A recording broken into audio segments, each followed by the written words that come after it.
आप सभी को राधे राधे, जय श्री कृष्णा। दोस्तों, आज की यह लीला कथा सुनने के पश्चात आपके रोंगटे खड़े हो जाएंगे, आपकी आंखों से आंसू नहीं रुकेंगे। साथ ही साथ आपके मन में लड्डू गोपाल के प्रति जो श्रद्धा है, जो समर्पण भाव है, जो लड्डू गोपाल के प्रति आपके मन में प्रेम है, वो इतना अधिक अटूट हो जाएगा, इतना अधिक अटूट हो जाएगा कि आप भी उस संबंध को तोड़ नहीं पाओगे। तो दोस्तों, लीला कथा को अंत तक अवश्य ही सुनना। उत्तर प्रदेश में रहने वाली उर्मिला काकी के साथ लड्डू गोपाल का इतना बड़ा चमत्कार हुआ, जिसे देखने के पश्चात वहां पर सभी लोगों ने अपनी दांतों के तले उंगली दबा ली। उर्मिला काकी काफी वर्षों से लड्डू गोपाल की सेवा करती है। उनका एक बेटा है, उनकी एक बेटी है। दोनों बच्चों की शादी हो चुकी है। उर्मिला काकी के हस्बैंड का देहांत हो चुका है। अब उर्मिला काकी जो है वो सिर्फ और सिर्फ अपने लड्डू गोपाल के साथ ही अपना जीवन व्यतीत कर रही है। उनका बेटा और उनकी बहू उनके घर में उनके साथ ही रहते हैं, लेकिन अपने हस्बैंड की मृत्यु के पश्चात उर्मिला काकी बहुत अकेलापन महसूस करती थी। लेकिन लड्डू गोपाल ने उनके इस अकेलेपन को दूर किया।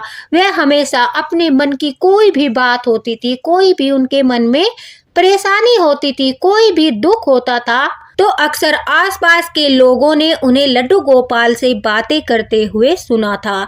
जब भी कोई उन्हें देखता था तो वो ज्यादातर लड्डू गोपाल के साथ बातें करती रहती थी। ऐसा प्रतीत होता था मानो साक्षात लड्डू गोपाल उनके सामने बैठकर उनकी बातें सुन रहे हो। उनका भाव लड्डू गोपाल के प्रति एकदम सच्चा और अटूट था। उर्मिला काकी लड्डू गोपाल को हमेशा अपने ही कमरे में रखती थी। उनके कमरे में एक टेबल थी, उसी टेबल पर छोटे से लाला बाल गोपाल विराजित थे और वहीं पर वह उन्हें भोग इत्यादि लगाकर उन्हें विश्राम कराती थी और उनकी सेवा करती थी।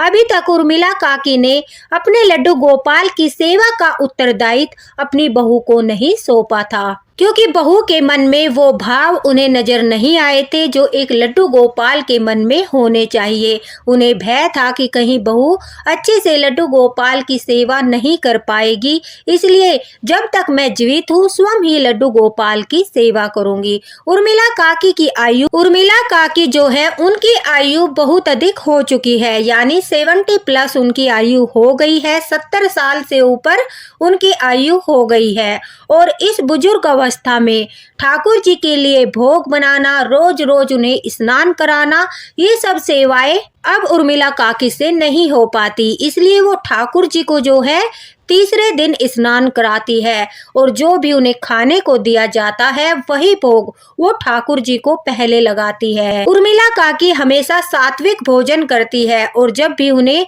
भोजन की थाली दी जाती है तो वो पहले अपने बाल गोपाल को उसी भोजन का भोग लगाती है। उसके पश्चात उसे प्रसाद रूप में ग्रहण करती है। अब उनकी हड्डियों में इतना दम नहीं है कि वो स्वयं ठाकुर जी के लिए भोजन बनाकर उन्हें भोग लगा सके। उर्मिला काकी के बेटा और बहू ने प्रयागराज महाकुंभ जाने का प्रोग्राम बनाया, क्योंकि वो लोग भी स्नान करने जाना चाहते थे।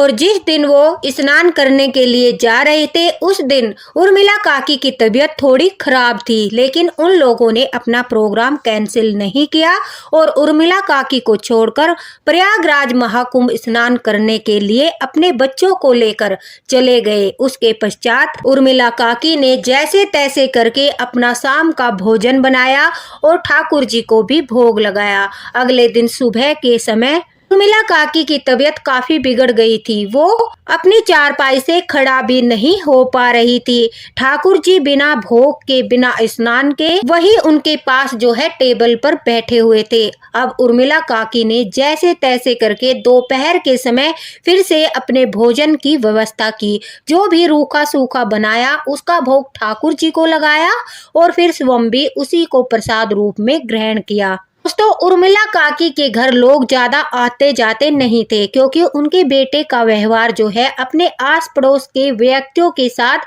कुछ ज्यादा अच्छा नहीं था, इसलिए उनके व्यवहार के कारण उनके घर लोगों का आना जाना नहीं था। लेकिन उर्मिला काकी की एक सखी थी जो कभी कभार उर्मिला काकी का पता लेने के लिए उनके पास आती जाती रहती थी, लेकिन इस दौरान वह भी उर्मिला काकी के पास नहीं आई। काकी के पास फोन की कोई सुविधा भी नहीं थी कि वो अपनी सखी को या अपनी बेटी को अपनी तबीयत के बारे में सूचित कर सके। उनकी तबीयत बिगड़ती जा रही थी, इस कारण से काकी ने अब शाम के समय भोजन भी नहीं बनाया क्योंकि उनकी तबीयत बहुत ज्यादा खराब थी। उस दिन शाम के समय लड्डू गोपाल और काकी दोनों ही भूखे बिना कुछ खाए पिए सो गए। अगले दिन सुबह के समय काकी को बहुत तेज बुखार था। बुखार के कारण उनका जो है गला सूख रहा था, उन्हें पानी की आवश्यकता थी, लेकिन उनके पास कोई भी नहीं था कि आकर उन्हें पानी पिला दे।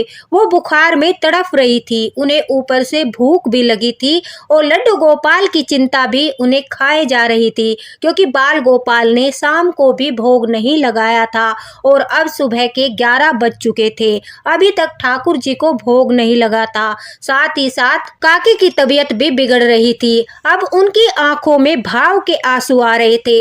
वो वहीं पर अपने बिस्तर पर लेटे लेटे ठाकुर जी की ओर निहार रही थी और लड्डू गोपाल से बातें कर रही थी कि लल्ला देख, मैं कितनी असमर्थ हूँ, मैं खड़ी होकर तेरे लिए कुछ खाने को भी नहीं बना सकती। कल दोपहर से मेरा लल्ला भूखा है, उसने कुछ नहीं खाया है। अब जो है काकी बहुत रो रही थी, लड्डू गोपाल के साथ बातें कर रही थी। काकी जो है लड्डू गोपाल से बोल रही थी कि इस संसार में कोई किसी का नहीं होता, लेकिन लल्ला देख, तू मेरी हालत समझता है, तुझे तो पता है कि मेरी तबीयत कितनी खराब है, मैं खड़ी होकर तेरे लिए कुछ खाने को भी नहीं बना सकती और मैं तुझे इस प्रकार से भूखा भी नहीं देख सकती। काकी को अपने भूखा होने का कोई भी गम नहीं था, उन्हें सिर्फ चिंता थी तो बाल गोपाल की, ठाकुर जी की, लड्डू गोपाल के, जिन्हें कल दोपहर से भोग नहीं लगा था। वो भूखे प्यासे बैठे थे। अब काकी का भी गला सूख रहा था, भूख के मारे उनकी जबान भी लड़खड़ा रही थी। अब काकी जो है लड्डू गोपाल से प्रार्थना करती है कि हे ठाकुर जी, मैं जानती हूँ कि ये सब मेरे ही प्रारब्ध है जो मुझे भोगने पड़ रहे हैं। मैं संतान होते हुए भी निसंतान जैसा जीवन व्यतीत कर रही हूँ। मेरे जीवन में जितने भी दुख है वो सिर्फ और सिर्फ मेरे कर्मों का फल है, ये सब मेरे ही प्रारब्ध है प्रभु। मुझे खुशी तो इस बात की है कि मेरे संकट की घड़ी में आप मेरे साथ हो, मेरे इस दुख की घड़ी में आप मेरे सामने विराजित हो, आप मेरे साथ हो। लेकिन दूसरी ओर मुझे बहुत बड़ा दुख यह भी है कि मेरे प्रारब्ध जो है मुझे भोगने हैं, लेकिन साथ साथ आपको भी भोगना पड़ रहा है। जिस प्रकार से मैं भूखी प्यासी हूँ, हे मेरे माधव, आप भी उसी प्रकार से भूखे प्यासे हो, आपको भी कल से भोग नहीं लगा है। दोस्तों तभी तो हम कहते हैं कि ठाकुर जी की जब हम शरण में होते हैं, हमारे ऊपर कोई संकट आता है तो ठाकुर जी हमारे साथ उस संकट में खड़े रहते हैं। हमें अपने प्रारब्ध अवश्य भोगने होते हैं, हमारे क्रम में जो लिखा है, हमारे जो कर्म है, उनका फल हमें अवश्य ही भोगना होता है। लेकिन अगर हम लड्डू गोपाल भक्त है, ठाकुर जी के भक्त है, तो वो हमारे साथ हमारे कर्मों का बोझ जो है हल्का करते हैं, वो हमारे साथ उन्हें काटने में हमारी मदद करते हैं। अब काकी का भाव लड्डू गोपाल के प्रति ऐसा था कि उन्हें भूखा प्यासा होने के बावजूद लड्डू गोपाल की चिंता खाई जा रही थी कि किस प्रकार से अपने लल्ला को भोग लगाए, किस प्रकार से ठाकुर जी को भोजन कराए। लेकिन उनके शरीर में इतनी सामर्थ्य नहीं थी, उन्हें बहुत तेज बुखार था कि वो खड़ी होकर ठाकुर जी के लिए भोग बना सके। वहीं दूसरी ओर उनका बेटा और बहू जो महाकुंभ स्नान के लिए लिए गए थे, जो संतों के साथ डुबकियां लगा रहे थे, क्या उन्हें उनके स्नान का फल मिलेगा? जब उनके घर में एक बूढ़ी माँ भूख और प्यास से तड़प रही है, ठाकुर जी बिना भोग लगाए बैठे हैं, क्या उन्हें उनके स्नान का पुण्य प्राप्त होगा? क्या महाकुंभ स्नान का फल वो प्राप्त कर सकते हैं? कदापि नहीं, क्योंकि दोस्तों कहते हैं कि अगर महाकुंभ में डुबकी लगाने से सारे पाप नष्ट हो जाते तो यह कलयुग ही समाप्त हो जाता। हमें महाकुंभ में डुबकी लगाने के साथ साथ अपने कर्मों पर भी ध्यान देना है। भूख और प्यास से तड़पते तड़पते शाम हो गई। न तो काकी ने कुछ खाया और न ही ठाकुर जी को भोग लगा था। अब ठाकुर जी को भोग नहीं लगा, इस बात की चिंता में काकी जो है बहुत ज्यादा व्याकुल हो रही थी। आज तक जो है उन्होंने ठाकुर जी से कुछ नहीं मांगा था, क्योंकि वह हमेशा यही समझती थी कि हमारे भाग्य में जो कुछ भी लिखा है वो सब हमारे कर्मों का फल होता है और हमें अपने प्रारब्ध भुगतने ही होते हैं। ठाकुर जी की शरण में आकर उनकी सेवा करना, उनकी सेवा का मिलना, यह हमारा सौभाग्य है। और हम इतने पापी होते हुए भी हमें ठाकुर जी की सेवा मिली, इससे बड़ा भला और क्या वरदान हमारे लिए हो सकता है। इसलिए काकी कभी भी लड्डू गोपाल से कुछ नहीं मांगती थी। वो हमेशा निस्वार्थ भाव से, प्रेम पूर्वक समर्पण भाव से हमेशा लड्डू गोपाल की सेवा करती थी और हमेशा यही कहती थी कि हे ठाकुर, जो तेरी मर्जी वो मुझे स्वीकार है। लेकिन आज वो इतना दुखी हो चुकी थी, इतना परेशान हो चुकी थी, भूख और प्यास से तड़प रही थी कि उन्होंने ठाकुर जी के सामने हाथ जोड़ते हुए कहा कि लल्ला, बस और नहीं सहा जाता, अब मुझे इस जीवन से मुक्ति दे दे। मेरे लल्ला, अब मेरे प्राण शरीर से निकाल दे, क्योंकि मेरे अंदर अब सामर्थ्य नहीं है। अब मैं तुझे भूखा नहीं देख सकती और तुझे भूखा देखने से अच्छा है मैं अपने प्राण त्याग दूं। अब मुझसे बर्दाश्त नहीं हो रहा है, इसलिए मुझे मुक्ति दे। मैंने आज तक तुझसे कुछ नहीं मांगा, लेकिन मेरे लल्ला, आज मैं तुझसे मांगती हूँ, अपनी मैया को इस कष्ट से मुक्त कर दे, मुझे मृत्यु दे दे। इस प्रकार से कहते हुए मैया फूट फूट कर रोने लगी। अपनी मैया को रोता हुआ देखकर भला ठाकुर जी किस प्रकार से चैन से बैठ सकते थे दोस्त। जब काकी रोकर लड्डू गोपाल के साथ बातें कर रही थी, उसी समय जो है उनके गेट पर किसी ने जोर से आवाज लगाई। अब जब आवाज लगाई तो काकी की तबीयत ज्यादा खराब थी, वो उठकर देख भी नहीं पा रही थी कि कौन आवाज लगा रहा है। जब उस लड़के को कोई उत्तर नहीं मिला, वो धीरे धीरे से काकी के रूम के तरफ आ गया और अंदर आकर उसने काकी से उनके बेटे के बारे में पूछा। काकी ने अपनी लड़खड़ाती हुई जुबान से कहा कि बेटा, तुम कौन हो? और मेरा बेटा तो महाकुंभ स्नान के लिए गया है। अब काकी की हालत देखकर वह लड़का आश्चर्यचकित था। वह धीरे से काकी के पास आया, काकी के माथे पर हाथ लगाया और जब उसने देखा कि काकी को बहुत तेज बुखार है, उसने उनसे पूछा कि क्या आपकी देखभाल करने के लिए आपके पास कोई और व्यक्ति नहीं है? क्या आप घर में अकेली हो? तब काकी ने बड़े प्रेम के साथ उस लड़के को उत्तर दिया कि है ना, देख वो रहा मेरा बेटा, मेरे ठाकुर जी, जिन्हें मैं बेटे के रूप में ही हमेशा पूजा करती हूँ। वो मेरे पुत्र है। भले ही संसारिक पुत्र मेरा साथ छोड़ दे, लेकिन मेरे ठाकुर जी, मेरे पुत्र, वो कभी मेरा साथ नहीं छोड़ते।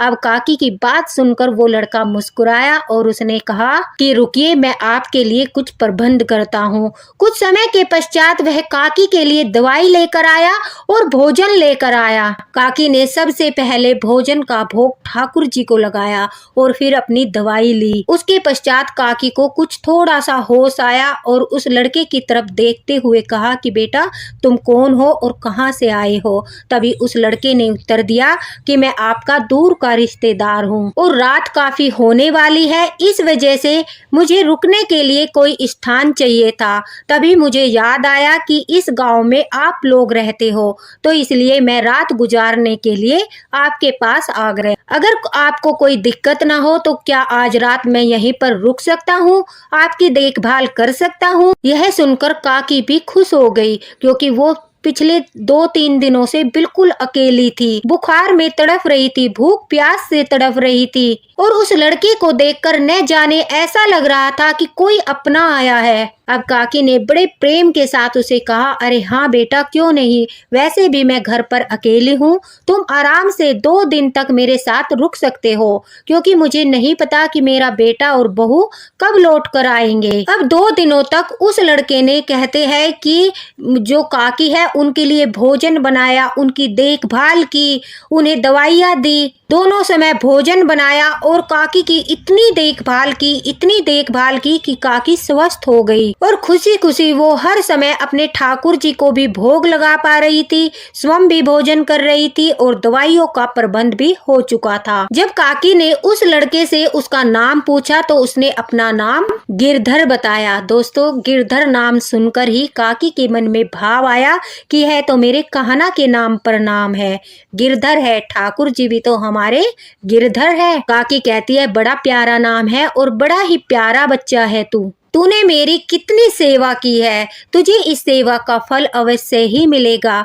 काकी की बात सुनकर वह मुस्कुराने लगा और कहते हैं, जब काकी का बेटा आया और बहू आई, उससे पहले ही वो लड़का वहां से निकल चुका था। जब काकी ने अपने बेटे को उस बच्चे के बारे में बताया कि कोई गिरधर नाम का लड़का आया था, हमारा दूर का रिश्तेदार बता रहा था और उसने बोला कि तुम्हारे साथ उसे कोई हिसाब किताब करना है, तुम्हारा कोई उसके पास उधार है, वही चुकाने के लिए वो आया था। अब यह बात सुनकर जो काकी का बेटा था उसने कहा कि मैं किसी गिरधर नाम के लड़के को नहीं जानता और न ही गिरधर नाम के किसी लड़के के साथ मेरा कोई हिसाब किताब है, वो आपका या बाबूजी का ही दूर का रिश्तेदार होगा। मैं किसी गिरधर विरधर को नहीं जानता और न ही कभी किसी गिरधर से मिला हूँ, न ही किसी के साथ मेरा कोई हिसाब किताब है। अब यह बात सुनकर काकी भी आश्चर्यचकित थी और उनकी बहू भी आश्चर्यचकित थी। जब वहां पर रखे हुए फल फ्रूट और भोजन को बेटा और बहू ने देखा तो उनकी आंखें खुली की खुली रह गई, क्योंकि कभी भी इतने सारे फल फ्रूट वो काकी के लिए नहीं लेकर आए थे जितने सारे वहां पर रखे थे। और पिछले 2 दिनों से काकी खूब अच्छा भोजन कर रही थी, उनकी हालत पहले से बहुत अधिक बेहतर थी, वो अपने आप को स्वस्थ महसूस कर रही थी। अब जब काकी ने अपने बेटे के मुख से यह बात सुनी कि वो किसी गिरधर को नहीं जानता तो उनकी आंखों से आंसू बहने लगे। वो एकदम से पहचान गई कि वह और कोई नहीं बल्कि उनके ठाकुर जी, उनके लड्डू गोपाल का ही चमत्कार था। उन्होंने ही अपने किसी प्रिय भक्त को काकी की सहायता करने के लिए भेजा था। यह उन्हीं की लीला थी, क्योंकि गिरधर ठाकुर जी का ही नाम है दोस्तों, और ठाकुर जी ने ही अपने किसी भक्त को माध्यम बनाकर वहां पर भेजा था जिसने काकी की मदद की। 2 दिनों तक जिसने काकी की देखभाल की, काकी को भोजन बनाकर खिलाया। कहते हैं ना कि कलयुग में चमत्कार नहीं होते, लेकिन क्या आप जानते हो, अगर आपके अंदर सच्ची श्रद्धा, सच्चा भाव और सच्ची भक्ति होती है और ठाकुर जी के प्रति निस्वार्थ प्रेम होता है, तो जब आप मुसीबत में होते हो और संसार का हर एक व्यक्ति आपसे नाता तोड़ लेता है, दुख में हो, कष्ट में हो, कितनी पीड़ा सहन कर रहे हो, इन सब का प्रभाव जब संसारिक रिश्तों पर नहीं पड़ता और आप ठाकुर जी की शरण में जाते हो, उनसे अपने दिल की बात कहते हो, उनसे अपने मन की बात कहते हो और ठाकुर जी आपकी यह अवस्था देखते हैं कि इस व्यक्ति का अब संसार में मेरे सिवाय कोई नहीं है, तब हमारे ठाकुर आते हैं, तब हमारे लड्डू गोपाल आते हैं। वो स्वयं आते हैं या किसी को माध्यम बनाकर भेजते हैं, लेकिन वो सहायता करने अवश्य ही आते हैं। लोग कहते हैं कि कलयुग में चमत्कार नहीं होते। हमने ठाकुर जी की इतनी सारी लीला कथाएं सुनी है कि हमें पूरा विश्वास है कि हमारे ठाकुर तो कलयुग में भी चमत्कार करते हैं। अब धीरे धीरे यह बात गांव में फैलने लगी। इस बात को सुनकर काकी की जो सखी थी वो भी काकी के घर आई। काकी ने अपनी सारी बातें अपनी सखी को बताई कि किस प्रकार से उनका बेटा उन्हें छोड़कर अपने सास ससुर को लेकर महाकुंभ स्नान के लिए चला गया, जबकि काकी की तबीयत बहुत ज्यादा खराब थी, हालत बिगड़ती गई। तब उन्होंने ठाकुर जी से प्रार्थना की कि अब बस कीजिए, आप मुझे इस जीवन से मुक्त कीजिए, और वो जोर जोर से रोने लगी। उसके पश्चात से अचानक से उनके द्वार पर किसी ने दस्तक दी। जब काकी यह सब बातें अपनी सखी को बता रही थी तो दोस्तों उनकी बहू भी ये सब बातें सुन रही थी। जब उन्होंने ठाकुर जी के इस चमत्कार को सुना, लड्डू गोपाल की इतनी बड़ी लीला को सुना, सुनते सुनते उनकी आंखों में भी भाव के आंसू आ गए और उन्होंने काकी के चरण पकड़कर उनसे माफी मांगी और कहा कि माँ जी मुझे माफ कर दीजिए, मैं आपके लड्डू गोपाल की लीला को समझ नहीं पाई, मैं आपके ठाकुर जी की लीला को समझ नहीं पाई, मैं उनके चमत्कारों से अनजान थी। हम तो आपको इस प्रकार से कष्ट में छोड़कर चले गए थे, लेकिन जिनकी आप सेवा करती हो, इतने सालों से जिनकी आप निस्वार्थ भाव से भक्ति करते हो, उन्होंने आपको एक पल के लिए भी अकेला नहीं छोड़ा। आपके साथ भूखे रहे, प्यासे रहे, लेकिन हर परिस्थिति में आपके साथ रहे और जब आपसे भूख सहन नहीं हुई तो तुरंत से उन्होंने इतना बड़ा चमत्कार कर दिया कि आपके लिए भोजन के साथ साथ फल फ्रूट की भी व्यवस्था कर दी, दवाइयों की भी व्यवस्था कर दी। इससे बड़ा चमत्कार और क्या हो सकता है। हम महाकुंभ स्नान के लिए गए थे, पुण्य प्राप्त करने के लिए गए थे, लेकिन जाने अनजाने में हमसे इतना बड़ा अपराध हो गया, हमसे इतना बड़ा पाप हो गया कि हम घर में बूढ़ी बीमार माँ को छोड़कर चले गए, जो भूख से तड़प रही थी, प्यास से तड़प रही थी। ऐसा महाकुंभ स्नान करने का क्या फायदा। बहू के मुख से ऐसी बातें सुनकर काकी को विश्वास नहीं हो रहा था, क्योंकि उनकी बहू ने इतने प्रेम से कभी भी उनके साथ बातें नहीं की थी। यह दूसरा चमत्कार था ठाकुर जी का कि जो उनकी बहू है उसकी बुद्धि ठिकाने लग चुकी थी, उसकी बुद्धि परिवर्तित हो चुकी थी, उसके मन में ठाकुर जी के प्रति भाव जागृत हो चुके थे। लड्डू गोपाल के चमत्कार को सुनकर उसके मन में लड्डू गोपाल के प्रति श्रद्धा उत्पन्न हो गई थी, साथ ही साथ उसके ठाकुर जी के प्रति भाव जागृत होते ही उसके अंदर जो बुराइयां थी, उसके अंदर जो नेगेटिव विचार थे, वो सब एकदम से बाहर हो गए। कहते हैं जब हम ठाकुर जी के जाप करते हैं, उनका नाम भी लेते हैं, प्रेम से राधे राधे भी बोलते हैं, तो हमारे अंदर जितनी भी नकारात्मक ऊर्जा होती है वो तुरंत से बाहर निकल जाती है। और ठाकुर जी का चमत्कार सुनने के पश्चात उनकी बहू के मन से ठाकुर जी के प्रति जो भाव उत्पन्न हुआ, जो मुख से राधे राधे निकला, तो उसके अंदर के सारे विकार, सारी बुराइयां, सारी नेगेटिव एनर्जी भी बाहर हो गई और नेगेटिव एनर्जी के बाहर होते ही उसके अंदर भाव जागृत हुए। अब मैया की जो सखी थी उसने अपनी आंखों से इतना सारा चमत्कार देखने के पश्चात ठाकुर जी को जो है साक्षात प्रणाम किया। उनकी बहू ने भी ठाकुर जी को प्रणाम किया और अपने पति को सारी बातें बताई। जब बेटे को भी ये सब बातें पता चली तो उसके भाव में भी काकी ने परिवर्तन देखा। दोस्तों कहते हैं जब ठाकुर जी चमत्कार करने पर आते हैं तब इतने बड़े बड़े चमत्कार करते हैं कि लोग अपने दांतों के तले उंगली दबा लेते हैं। धन्य है काकी जिनके साथ लड्डू गोपाल ने इतना बड़ा चमत्कार किया। वो तो महाकुंभ स्नान के लिए भी नहीं गई थी, फिर भी लड्डू गोपाल ने स्वयं आकर उनकी सेवा की, उनके साथ 2 दिन तक रहे, उनके साथ भोजन किया, उनके साथ बातें की। वो हमारे लड्डू गोपाल ही थे जो उस लड़की का रूप बनाकर मैया की मदद करने के लिए आए थे। तो दोस्तों आपको क्या लगता है कि वो ठाकुर जी ही थे, वो हमारे लड्डू गोपाल ही थे, या फिर उन्होंने अपने किसी भक्त को माध्यम बनाकर काकी की मदद के लिए भेजा था? आप अपने विचार कमेंट बॉक्स में जरूर प्रस्तुत करना। साथ ही साथ क्या आपको यह सही लगता है कि काकी का जो बेटा है वो अपनी बूढ़ी माँ को बीमार अवस्था में घर पर अकेले छोड़कर प्रयागराज महाकुंभ स्नान करने के लिए गया? क्या उसे पुण्य की प्राप्ति हुई होगी? क्या उसे महाकुंभ स्नान का जो है फल प्राप्त हुआ होगा?